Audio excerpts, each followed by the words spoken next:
চট্টগ্রামের হাটহাজারী একসময় শান্তিপূর্ণ পরিবেশে চলে আসা এই জনপদ সম্প্রতি মিলাদুন্নবী উপলক্ষে আয়োজিত এক র্যালিকে কেন্দ্র করে দেখা দিয়েছে ব্যাপক উত্তেজনা, ধর্মীয় আবেগ, রাজনৈতিক প্রভাব এবং উস্কানিমূলক বক্তব্য সব মিলিয়ে ঘটনাটি নিয়েছে ভয়াবহ রূপে।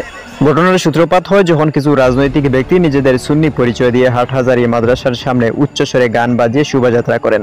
মাদ্রাসার শিক্ষার্থীরা বিষয়টিকে ধর্মীয় অনুভূতিতে আঘাত হিসেবে দেখে প্রতিবাদ জানায়। সেই প্রতিবাদ থেকেই পরিস্থিতি দ্রুত উত্তপ্ত হয়ে ওঠে। প্রথমে বাকবিতণ্ডা, পরে সংঘর্ষের রূপ নেয় ঘটনা। আহত হতে থাকে বহু মানুষ, চারিদিকে ছড়িয়ে পড়ে আতঙ্ক।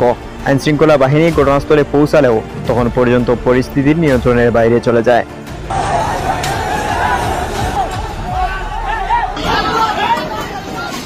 এদিকে ঘটনার পর সামাজিক যোগাযোগ মাধ্যমে প্রতিক্রিয়া দেন দুই ভিন্নমুখী পক্ষের মানুষ।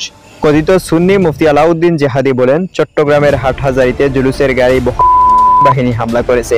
আশেপাশে সকল সুন্নিরা হাটহাজারী বাসস্ট্যান্ডে যান, সুন্নিয়তের হাতিয়ার গর্জে উঠুক আরো একবার।